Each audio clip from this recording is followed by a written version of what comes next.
Today we are going to see how to design, build and use a brooch. So we will see the various parts of the brooch, how to create these shapes and how to calculate, for example, the number of teeth, how far you should put them apart and so on. So you have to know that a brooch can be used for a variety of shapes. So it can be square, rectangular, hexagonal, to cut keyways, to cut splines, basically everything. And you can even use them for creating round holes.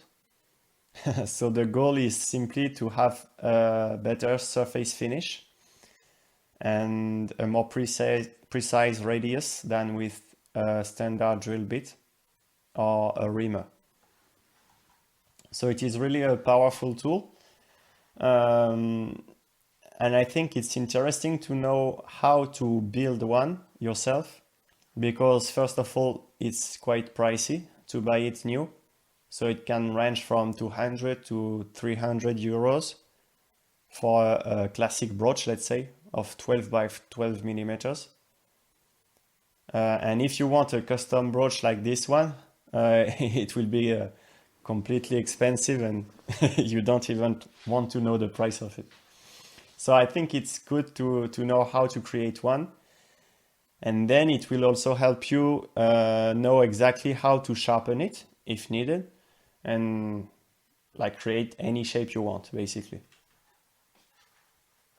So basically a brooch, you start from a round hole that you drill with your normal drill bit, and then it will cut successively with each teeth a small amount of material until you end up with the shape you want at the other end.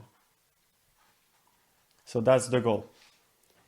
So now we will see how to calculate the parameters of the brooch. So the first thing you want to know is what is the end shape. So in my case, I know I want to fit a USB-B connector. So I know it will be 11.4 millimeters by 12.4 or something like this. So once you know this shape exactly, you can guess the pilot diameter. So the diameter on this side. So it will be the biggest circle that you can fit in this shape.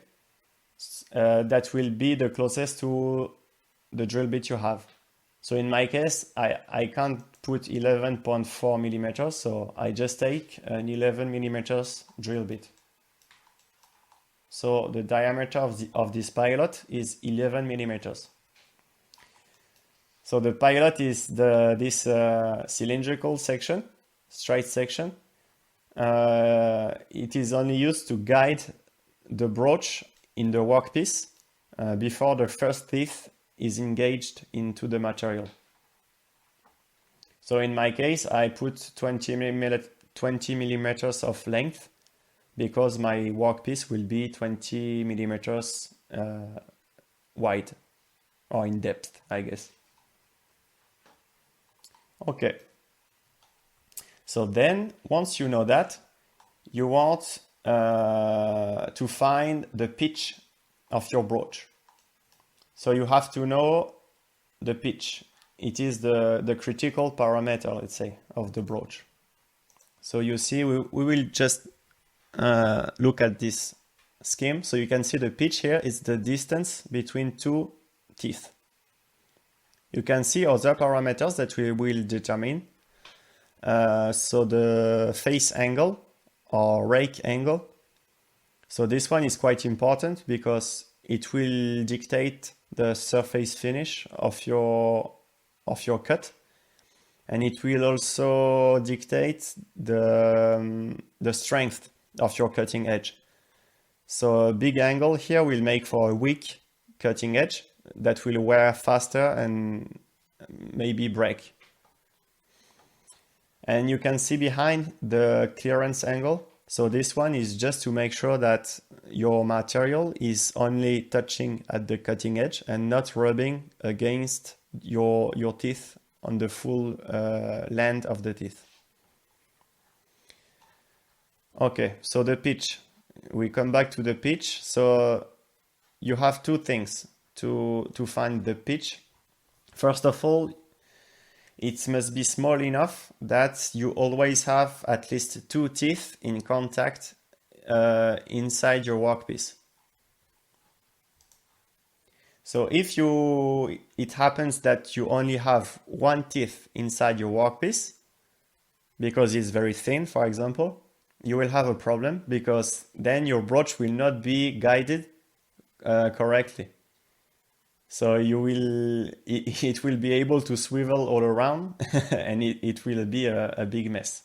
So you always want to have at least two teeth inside your workpiece at all time. So this will dictate like the smallest pitch that you want to go to. So in my case, I said, okay, I want to be able to broach a 10 millimeters workpiece for another project. So I need to have a 5 millimeters pitch to ensure that I always have the next teeth engaging the workpiece when the last teeth goes out, right? So this can tell you, okay, the pitch needs to be 5 millimeters, for example. Then you also want to have a pitch that is quite big. I mean, as big as you can make it, because this will leave a lot of space for the chip to curl in this space here. So if you have a very small pitch, for example, you will have a very restrained space here, and your chip will just accumulate until they reached the material, and you will bind your brooch, which is not good, obviously. So you also want to have this as big as you can make it, but also quite small to have always two teeth in contact with your workpiece. All right, I hope it makes sense. So this is how you find the pitch. Then once you know that, you have to know what material you will cut with your brooch, because this will tell you your rake angle, your clearance angle, and the depth of cut of each tooth. So this will basically give you the number of teeth that you need. So in my case, I need to cut wrought aluminum. So this is extruded aluminum, basically. So this tells me that my rake angle should be 15 degrees. So this will tell me basically how I need to create these surfaces, right? So, and I also know that I want to have a clearance angle of between 1 and 3 degrees. Okay. Then I see here, by the way, this table comes from the machinery's handbook, but you can find equivalent tables all over the internet. So I see that I can cut up to 0.25 millimeters at maximum depth of cut for one tooth. And minimum is 25 microns for finishing cuts. We will speak about it later. So we will speak about it right now. So this depth of cut will tell you how much teeth that you need to make on your brooch. Because basically, you know your pilot diameter and you know your maximum diameter, which will be the circle that holds the final shape. So in my case, it will make a circle of 16.5 something millimeters here. So then you can say, okay, I want to split this difference of diameter amongst so many teeth as to not go over the maximum depth of cut. right? So it makes sense. But this would be too easy. Because, look, each tooth will take a given surface area. So you see the first tooth will take the area that I selected, right? This tooth will take this area, and this tooth will take this one. So you can see that the first tooth will cut a full circle, so a lot of area, whereas the last teeth will just cut a very small portion of the workpiece. So they will work a lot less than the teeth at the center. So what you want is to balance this load. Because you have to know that the force that will be required to move the brooch inside the workpiece is proportional to the area of each tooth. So here you can see, for a given depth of cut, the aluminum will need 965 MPa, so Newton per square millimeter, to move. So this will tell me that I need to have a lower depth of cut for the first tooth and a bigger one for the last one to balance my load. So here I made a little Excel sheet. So this first sheet shows what would happen if you just have a constant depth of cut for each teeth. So you see here the load versus each tooth. So you can see that the first teeth will take 450 kilos to move the brooch, whereas the last teeth will take barely any force to cut, because they cut such a small area. So this is the force per teeth. So if you have 3, 4, or 5 teeth engaged, it will take a subsequent amount of force to move the brooch. Then you can be a little smarter and just balance the load manually to have quite a constant force curve. So here you can see that we divided by almost 2 the force required to move the brooch at any time, and it's quite constant over the full length. Of course, at the end it will drop because you can't put like 5 millimeters depth of cut just to compensate for the very small area that it will cut. It doesn't make sense. You will just break the tip of your teeth in this case.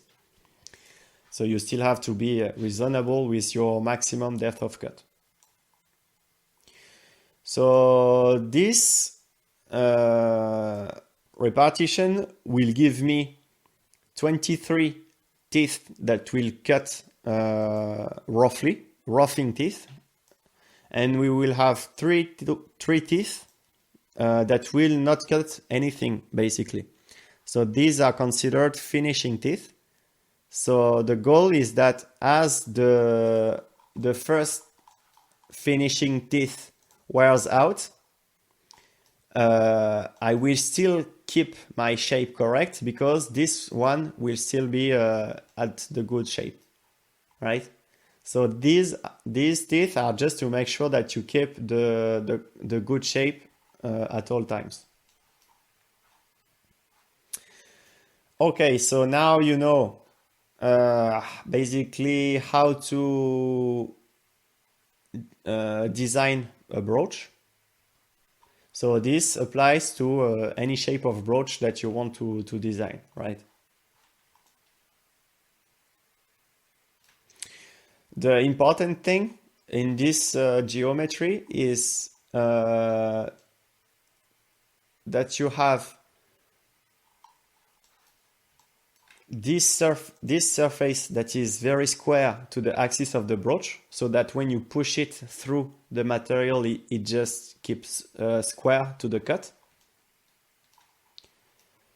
What is also important is to have this space for the curling of the chips that is wide enough to evacuate the chips and not bind the brooch. All right. So now that we know how to compute all this, we will see how we will make it in practice, because it is not trivial at all. So I've decided to start from a square of high-speed steel, so 12 by 12 millimeters high-speed steel. I could have decided to go for tool steel and then heat treat it, but I'm not equipped currently for this task. So I decided to grind my brooch from a blank of high-speed steel. Okay. So the first operation will be to remove material to create the shank, the pilot shank. So to do this, we will need to chuck up the blank of high-speed steel in a 4-jaw chuck, and then to grind away material until we reach the 11 millimeters pilot diameter. So for this, we will use an abrasive cutting disc on a tool post grinder. Then second step is to form the first teeth profile. So this is not straightforward at all. So I will explain how and why I decided to do it that way. So the easiest way to do it that I could come up with is with a tiny cutting disc. So mounted on a Dremel or a tool post grinder, basically. So this is a 25 millimeters diameter cutting disc by 1 millimeters thick. And if you plunge this cutting disc at an angle inside the high-speed steel, you will end up with these surfaces. So a conical surface, or rather two conical surfaces that will make up for the space that we need to curl a chip, and a spherical surface.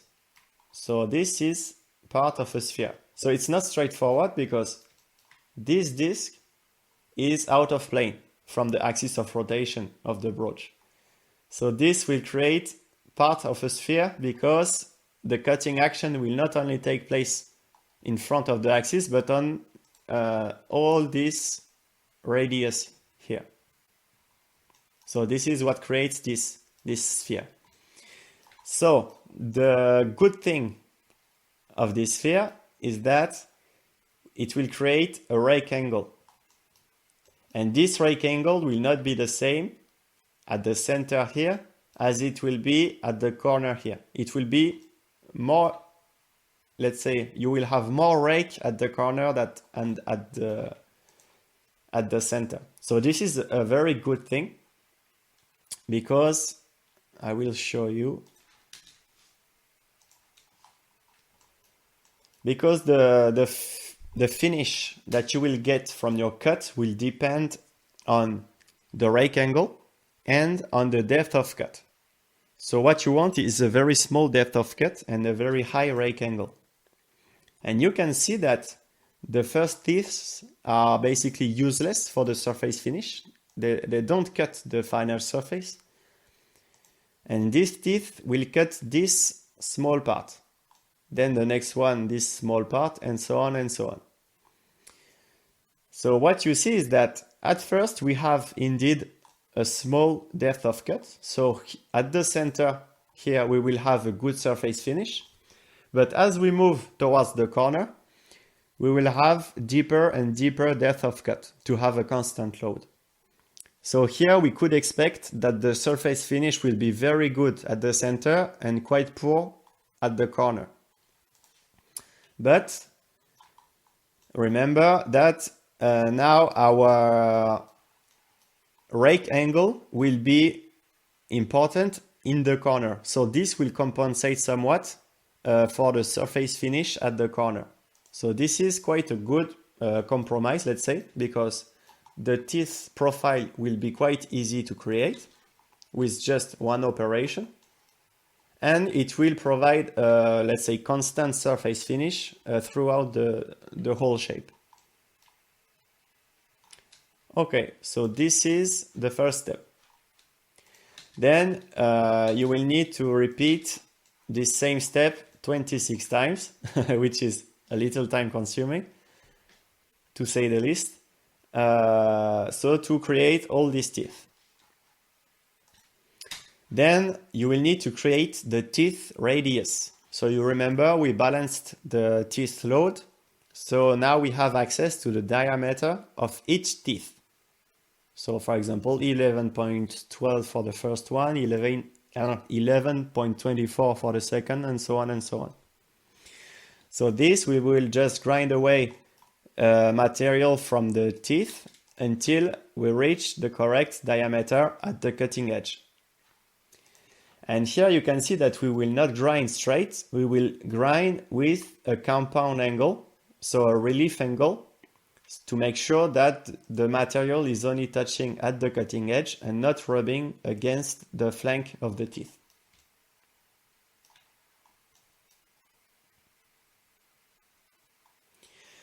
Good. So this relief angle, it will also allow us to measure quite precisely the diameter of the teeth that we are cutting, because basically our calipers or micrometer will only touch at the cutting edge, which is quite practical. So now that we have made this, we can see that we have a relief for the cylindrical part, let's say, of the teeth. But when you get on the flat parts of the teeth, you can see that we don't have any relief anymore. So this would mean that our brooch would be rubbing against this full surface. So this will bring quite a lot of chatter, and also the brooch will stick to the aluminum and it will not cut quite as good as if you could relieve this surface. So the easiest way I found to do it is basically manually with a small Dremel. I just remove this part of the material. So just to remove as much flat spots as possible to avoid it rubbing against the material. So this will mean that we will still have a little of contact, but we will have relieved the most part. And the cutting edges will still have made the job teeth by teeth to form the flat part. Okay, so now that we have calculated our brooch and planned all the operations to create it, we will see how it goes in real life.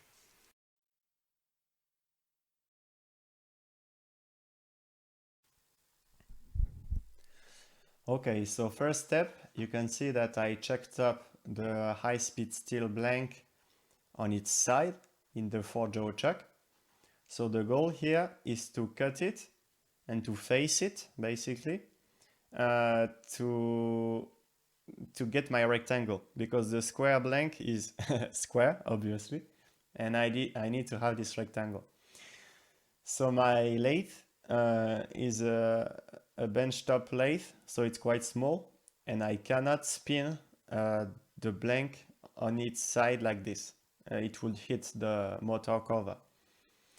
So I'm just moving back and forth the chuck by hand, and then feeding the cutting disc in and out, and just facing step by step the high-speed steel blank. So this is quite slow. If you have a bigger lathe, you can simply spin the high-speed steel and cut it with some carbide tool or with the tool post grinder. But it would be much faster and you will have a better surface finish. So the important thing on this setup is to indicate the face of the high-speed steel blank properly, instead of relying on the face of the forge chuck. So this will be more precise.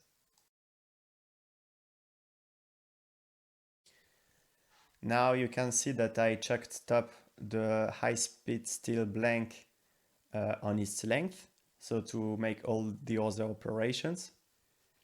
You can also see that I cleaned up all the ways of the lathe, so to remove any abrasive dust that could have been trapped below the socks.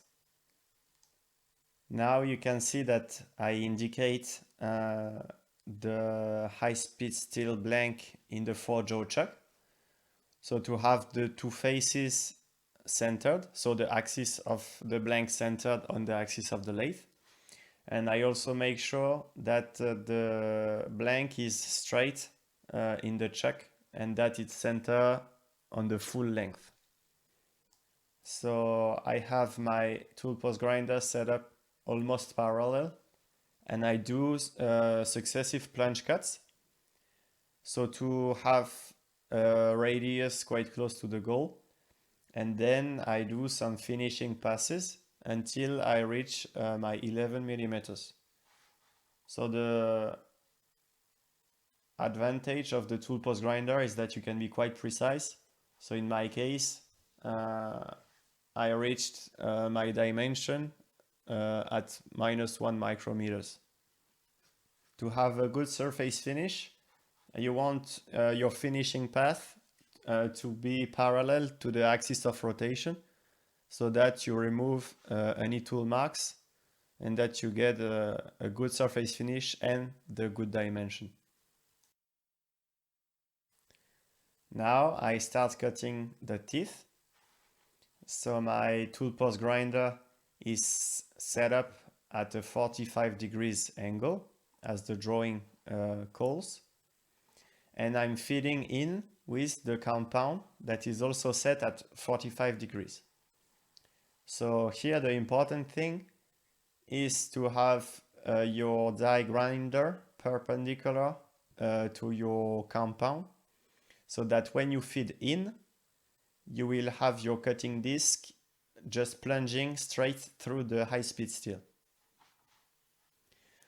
So as a side safety note, this is not ideal because now the cutting disc is not cutting perpendicular to the work, so it will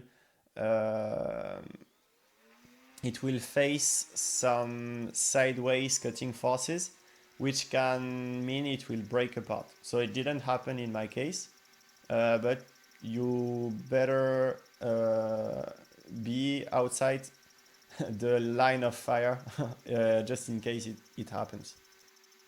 Now, as you grind, you will notice the cutting disc will disappear slowly, so its radius will change.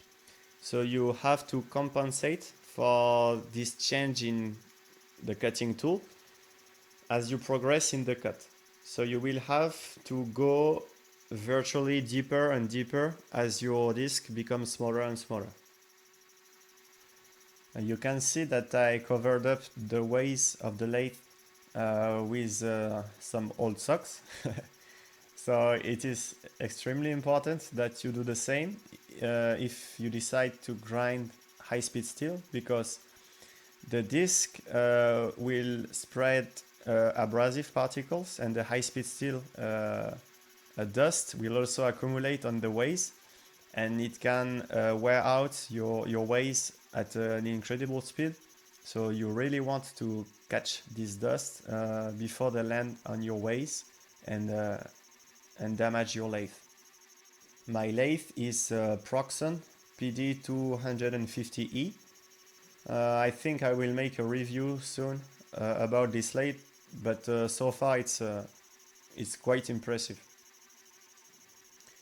My tool post grinder is simply a 4-dome flexible shaft die grinder, and I have this flexible clamp that I made around it and fix it to the tool post, and it works quite good.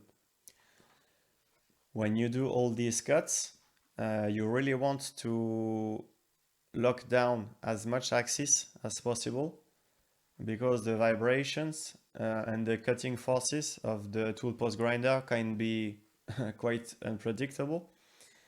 And if you lock down your axis, it will be a much more precise cut and a much cleaner cut. when you are grinding on the lathe, you always want the sparks to go down towards the ways to keep the dust in one place and not spread all over your bearings and your ways. And you also want the direction of rotation to be opposite between your spindle and your tool post grinder. So the goal is to add the speed of cut of the spindle and of the tool post grinder and not cancel it.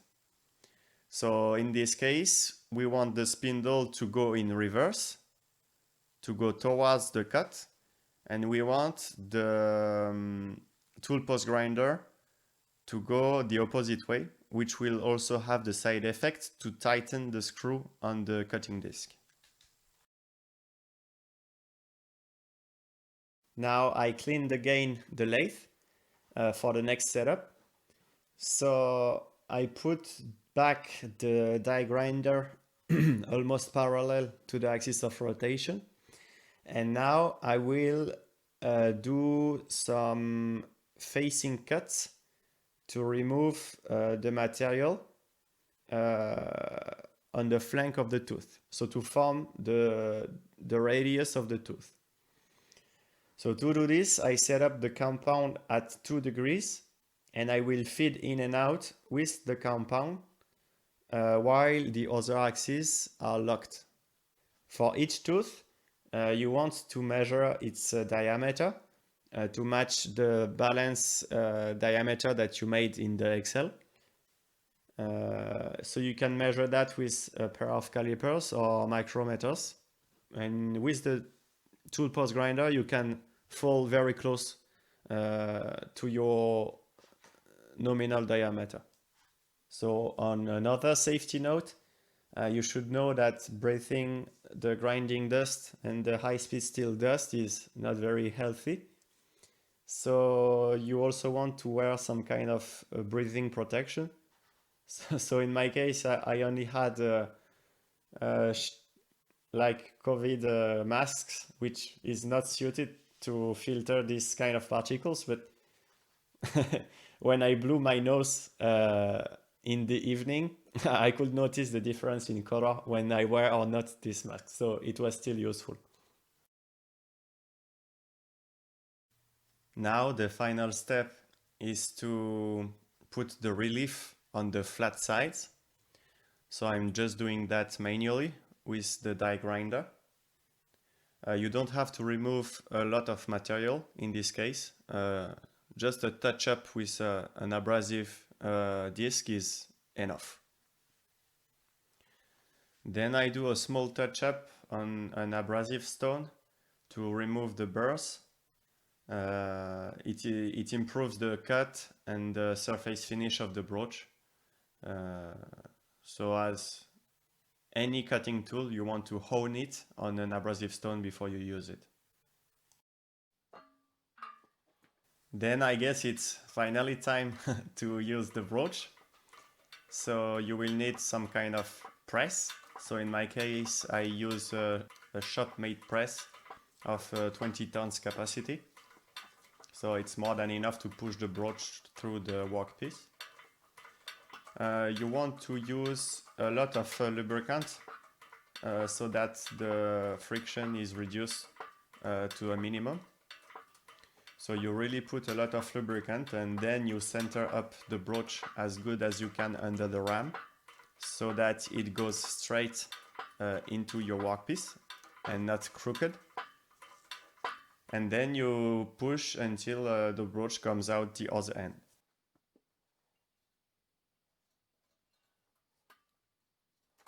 On the first teeth, the chips may be quite hard to remove because they create a full circle. So you may want to put what is called a chip breaker on your first teeth.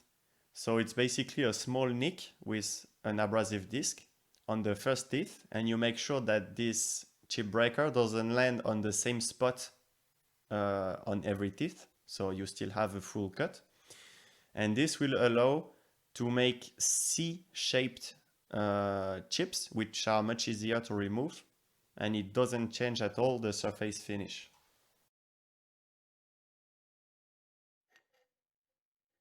As you can see, the surface finish is really impressive. So it's a mirror-like finish. And you can also see that the finish is as good at the center of the cut as it is on the corners. So maybe it's due to the fact that we used a spherical rake angle.